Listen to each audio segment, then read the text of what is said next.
I am Nicole Khalil, and I have a little confession to make. I don't now, nor have I ever had a clear vision.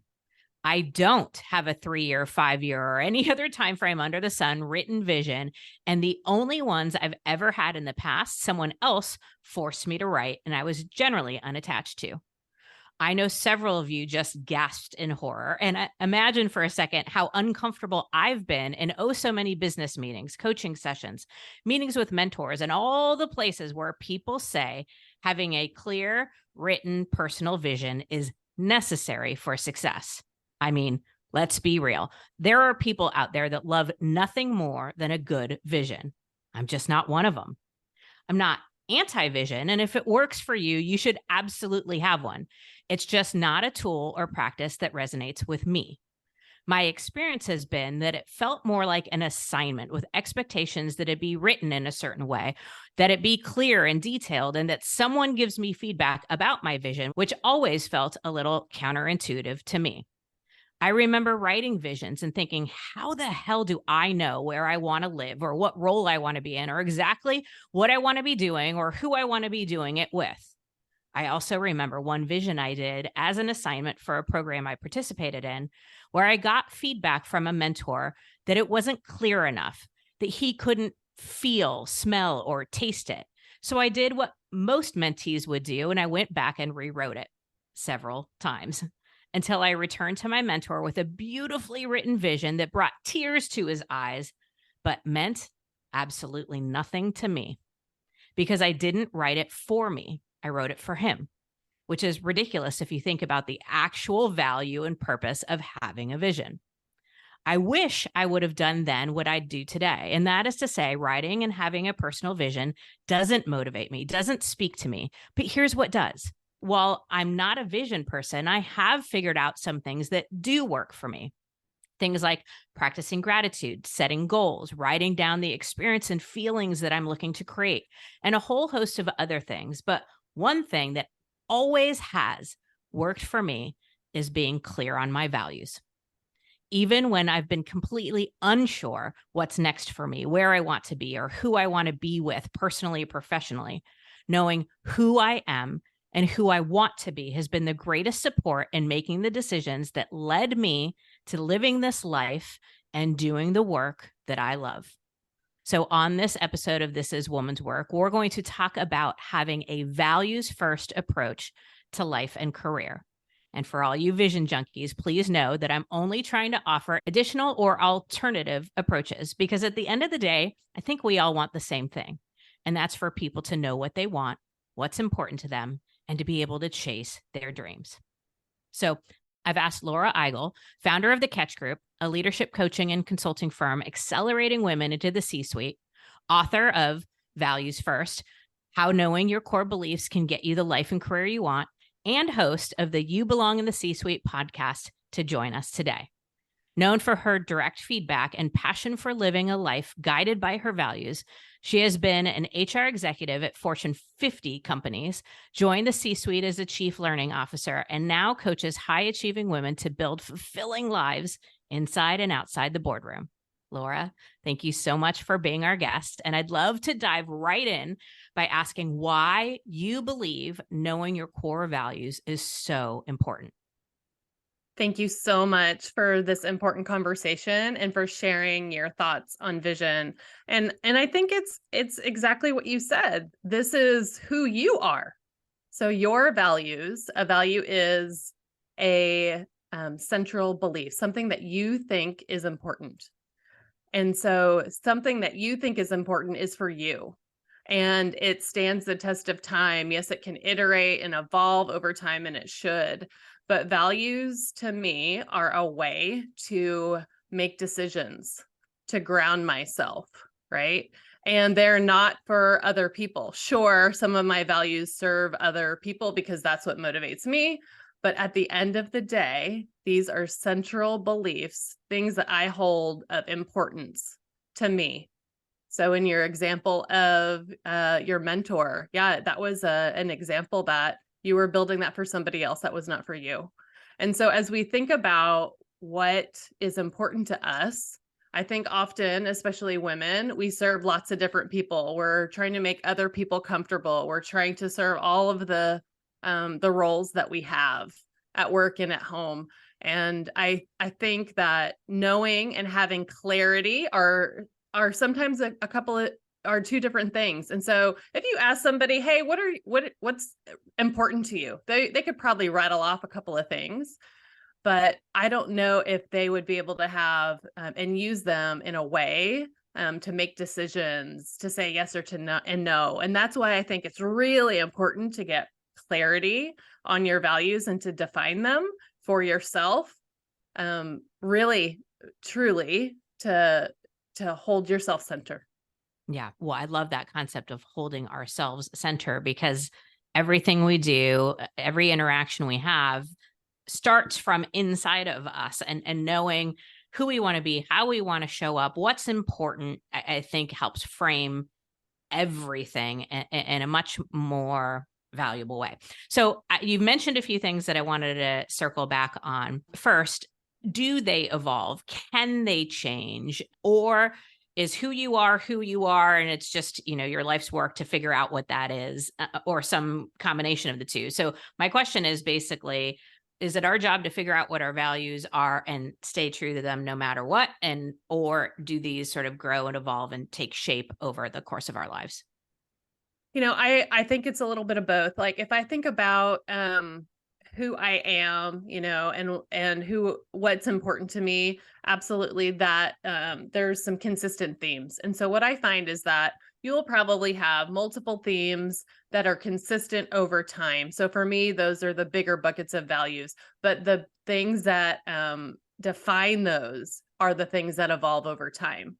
I will say, though, some people absolutely evolve their values over time. So different life experiences, they discover different things about themselves. And I think it goes down to how well do you know yourself? As I start this work with women, often they start with, 5 to 7 values, because that's kind of the magic number. Anything more than 7 is just too much, and it's too overwhelming. And over time, they iterate on them, and they say, it's not this, it's really that. And oh, hey, if I don't have, a value of family, for instance, what is that? Is that bad? Like, so they're trying to they're pressure testing, like, am I a psychopath if I don't have Mhm. that? Right. So, Or and can I possibly admit that to anyone else, right? exactly. Yeah. Is it something I'm even willing to admit out loud? Right. And guess what? It's absolutely okay to not have family as your number one value, or not have serving others, or it's great to have confidence or power or career advancement. All of those things. I have achievement as one of my top ones. And so, I'd say the first kind of iterations, absolutely, you're kind of figuring out what word feels right, what definition feels right. And there's probably a little bit more like, keep it in pencil. These are not written in stone. The other thing I would say is, like, just answering the question, what is of central importance to you, sometimes feels like a big thing to do. And Mhm. so I find that some people are just hesitant to do it just because it feels so big. I have a couple of ways that I can help your listeners do that, with a free download of a values worksheet that I found works really well, just to understand what's important to me, and then really also recognizing these areas of discomfort. And so as you think about not just like the happy times, the perfect times, the most positive spaces in my life, I also want you to think about, what are those moments of discomfort, because those are the ones where sometimes when we feel conflict, when we feel misaligned, where we feel just like not great in our gut, and those times of discomfort, those are some of the best times for clarity, right? Because there's something wrong. Your body is telling you, or your mind or your heart are telling you, something is off. This doesn't feel right. it might be a moment of anger or frustration or injustice. Any of those kinds of feelings are pointing towards your values, what you think is important. So I want you to pay attention to those things. And so as you get to this idea of 5 to 7, I want you to give yourself grace and permission to just try a couple of things out and be willing to kind of push on this idea of, are these values for me? Are these values the ones that I should quote unquote have as a person in, different roles? Mm-hmm. So for myself, I'm a mom, I'm a leader, and so sometimes I think, oh well, should I have more that are for me? So one of the tests I like to have, you need to have at least one. I hope that you can have more, but at least one that is like purely just for you. Sometimes this shows up for me, mine. It's balance, and it's not work-life balance, because I don't believe in that. I believe in prioritizing the things that are important to me. But balance feels centered to me. It's making sure I have alone time. I'm an introvert, and so I need that space. So it looks like taking walks. It looks like getting out of my like really loud house sometimes, right? To find that space and feeling like I can set the pace for my week. And so if you look at your values and there's not one like just for you, hopefully there's multiple. But if there's not, then I'd suggest you might need to rethink, and you might need to push on those edges. What's holding you back from that? Mm-hmm. So a lot of what you said speaks to my experience. I started getting connected to my values in my late 20s from like a purposeful standpoint. I think I had some idea even at a younger age of some things about me that were important or priorities for me. But I give the example of commitment as one of my values and has been from my 20s. How that shows up, how that value plays out in my life has evolved greatly from being, a young, single, career-oriented woman to being a partner, mom, career-oriented woman. So the value didn't change, but the way it shows up and the Yeah. how I live it has evolved. Um, Yes. Similarly, one of my values early on was honesty, and that's evolved to authenticity. I Yeah. know that doesn't sound like it's totally different, but that was an evolution that became clear to me as I practiced the value of honesty, that authenticity actually resonated. So not a totally different value, but just again, an example Yeah. of an evolution. And then the last thing I want to say is, and I don't know, I don't particularly think that there's right or wrong with any of this stuff as long as it works for you. But one of the things that have sort of evolved is I have 4 values and 3 priorities. And the way that Mm. I see it is I need to live these values in these 3 priorities at the highest level. That is how I know, I'm living my best life. So for me, my 4 values are commitment, courage, authenticity, and confidence. And my 3 priorities are health, my mental, emotional, physical, spiritual, financial, like whatever you want to call it, but health. And to your point, that's the one that's really for me. And it took me a long time to even have that in my priorities, let alone make it my number 1 priority. But health, then family. And I include my friends in my Mhm. family because a lot of my friends are family to me.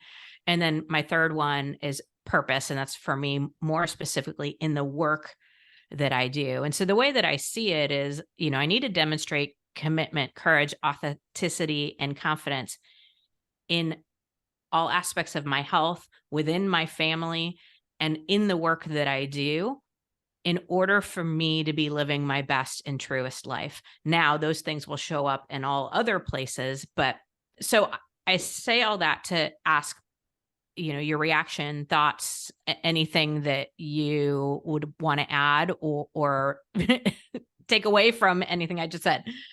I love it. And I love that, most importantly, I love that it works for you. It is very clear that that is something that works for you. And so I would say some people might say, okay, well, are those, what's a priority versus a value? I don't think it matters. I think that all of these kind of run together Mhm. and they overlap on purpose. And so if there's commonalities across all of your values that you can call priorities, I love that. Not everybody might be able to do that, and that's okay Sure. too. Yeah. And so I think there's freedom in the framework, but I think you need to have some kind of framework. And so I don't have them in a rank order. Some people like to rank them. I don't do that. But I look at them at least quarterly.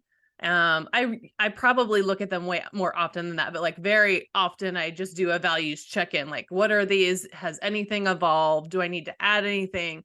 Is one more important than another kind of deal, right? But I'm always kind of plugging into them kind of daily. So this week, right, my husband is traveling. And so I'm doing more, I'm primary parent on kids stuff. So I know my schedule's gonna change. And so my regular morning routine is not going to be the same. And I have to figure out, how am I going to get balance? How am I going to make sure I still meet my goals for my achievement? Right. But then also family is there too. And so, of course, that's going to be first because I'm the only one here. So even as I'm scheduling, I'm thinking about, okay, well, how are these going to be met this week? Because if they're not met, I will tell you that I'm not going to be really great at my job. I'm going to have a shorter fuse with the kids, all of those kinds of things.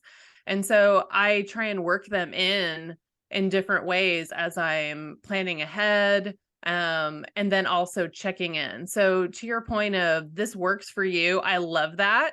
And I think it's important to figure out, how do you get that set that you can gain like super clear on these are the things that are important to me, and just use them regularly, I think is really the key there. So I want to talk a little bit about how we check in that we're living our values. How do you know if you're truly living from your values? How might you, I don't know if stress test is the right term, but like, how do you know if these are a guiding, force in your life, or just words you share when it's convenient, or that, make you look good to others? Yeah, absolutely. So within my book, I have a values framework, and it spells out values. It's an acronym because I love the acronyms, so I can remember all the things. So V is values first. It starts with just clarifying, and then the A is auditing time, and that is where I think you get that key of, okay, what is it? What does this value even mean to me? And then where is it showing up in my life? So there's some guided reflections and worksheets within the book that can actually, you can get an understanding of what even is this? Well, how does it show up? What does it look like? And it's really interesting because you find, I don't know about you, but like if I'm doing any kind of like assessment of time, my mind always goes to the things I am not doing well. But the gap, right? But what is really interesting in this work is that very often you find these surprises and these insights about, whoa, I do this thing and that totally aligns with my values. Like you find these like really happy surprises that they're not coincidence. Like you're spending your time on certain things, or you're living or making certain decisions aligned to these things that you really hadn't articulated in a way before. And so as you audit that gives you kind of a baseline of, what am I happy about? What is the gap, and what might I need to do to move forward to hold myself accountable to some of these things? And so the L in the values framework is for life boundaries. And that might be, hey, I need to put some accountability in there for myself. The U is uplifting others. And that's all about how am I modeling this for other people, especially as a leader, right? For me also, for my friends and family as well. I want to be a representation. I want them to know who I am, right? If I'm living authentically, then I want to show people that I'm doing these things and modeling them and giving them permission to do it too. The E is for experiencing conflict. And that's where we want to do these check-ins to kind of see like, what's happening here. So often for me, it's less conflict with the outside, it's more conflict with myself. And so sometimes it's like this idea of achievement is in conflict with something else, like balance, right? Yeah. Yes, I know that one. Yeah. And what wins usually? the achievement for me, because that's the thing that I've always prioritized. So now my goal is to create the right pace and those kinds of things to prioritize more of the rest, more of the balance, more of the things that I want to do for myself. And that's a really important check-in that I'm doing there. And so they're usually aligned to different behaviors, right? So if I'm not getting my workout in, if I'm not doing something new, if I'm not reading, then I can see kind of on at least the quarterly, but usually I'm thinking about some of these things weekly. And then the S in the values framework is for sustainability. And it's all about that evolution and how I am, really setting myself up for success. So it's doing those quarterly check-ins. It's asking a friend. It's checking in with, your mentor or your manager potentially at work. As you do. And so there it's that accountability and again, giving yourself grace to evolve. You should, and making sure that you're actually using some of these things in the daily and the long term. Thank you for sharing that framework. Super helpful. And it brought to mind something, I can't even remember who it was, but somewhere along the way, somebody suggested that we should all be walking billboards for our values, meaning we're living them so fully and so truly that other people, when they describe you or when they mention you or give you a compliment, oftentimes it's correlated to your values.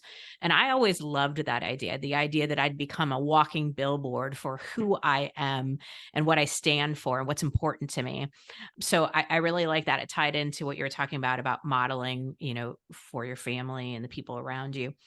I also have noticed for the vast majority of my life, I thought of my values as how I show up, what's important to me. But it's sort of evolved into my values are both who I am, but also who I attract. So, like I told you earlier, commitment is one of my values. And in my dating life, I was always very committed. But it took a coach at one point going, yeah, but you're attracting people and staying with people who aren't committed to you. So, what is that about? I was like, oh my gosh, I'm not living my value if it's just me that's doing it, but I'm not, holding to the value with the people, the situations, the environments that I put myself in. Any thoughts or reactions on that? Yeah, I love that. And I think I think that's where the life boundaries come in. And so first of all, it's the self-awareness, and that's always hard, right? Like you can say, I am committed. It's hard to hold other people accountable to things that are important to you, but you can with different boundaries. And so in that example, what does that look like? Are you excusing different behavior? Are you are you being more forgiving than you need to be, right? And so for that, I would say you're not going to change somebody, but what you tolerate might become more aligned to your values, right? Mm-hmm. And so in that situation, it's less about controlling other people. It's more about what is okay for you.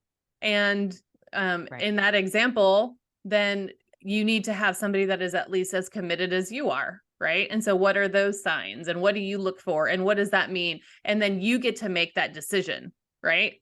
Right. And on who you let into your life and who you don't. Mm-hmm. And so as I think about boundaries, often we think about like a wall or like permission or like this black and white thing. And when I really think about it, I love to think of this idea of boundaries are a way to care for your values, right? So if I'm caring for my values, I care about who I'm letting in. I'm caring about who I trust. I care about all those kinds of things. And again, it centers you. It centers back to you, prioritizing what's important to you and how other people treat you. Yeah, well said. I want to close by asking some of the, and I don't want to call them mistakes because I go back to if it works for you, then great, keep it. Like, who cares what anyone else says?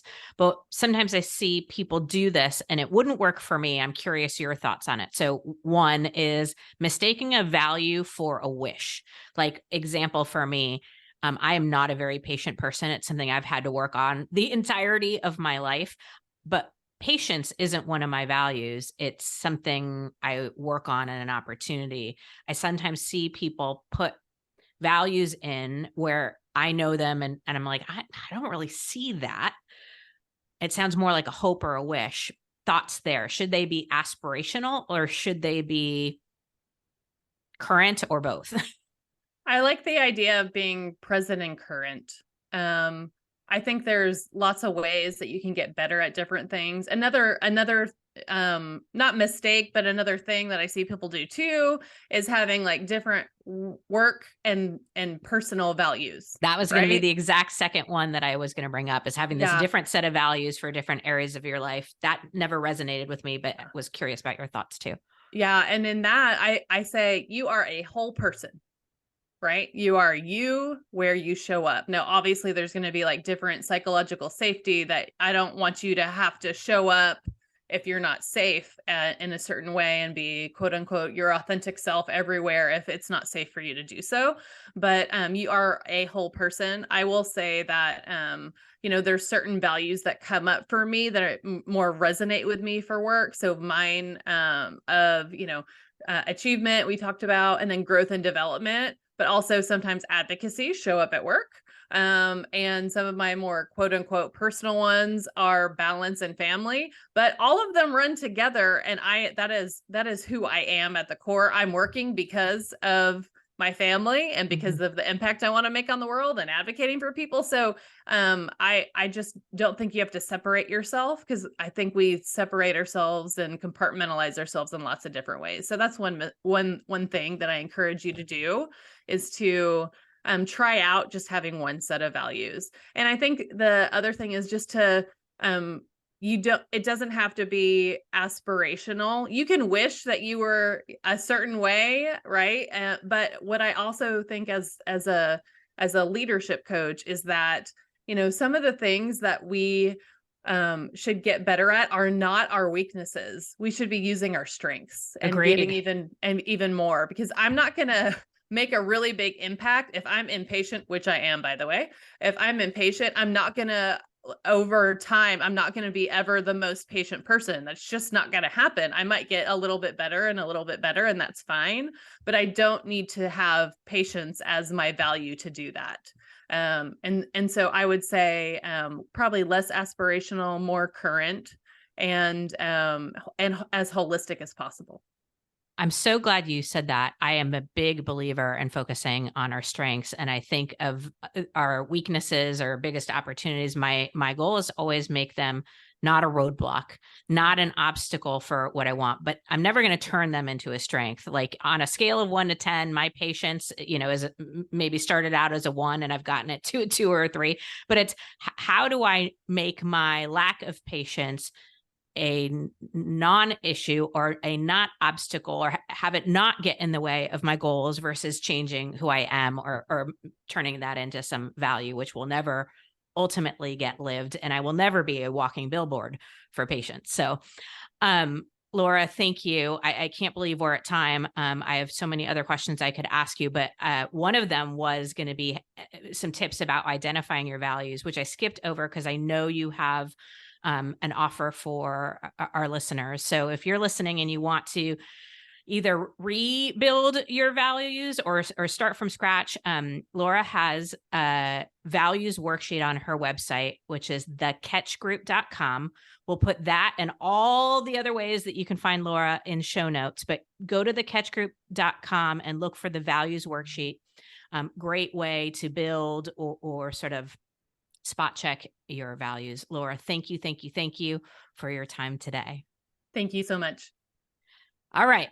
Well, friends, whether you're a vision person or not, I'd encourage you to test out if you're a values person. There are so many reasons I love being clear on and living life from a values first approach. First, it's something I can connect to on a daily basis.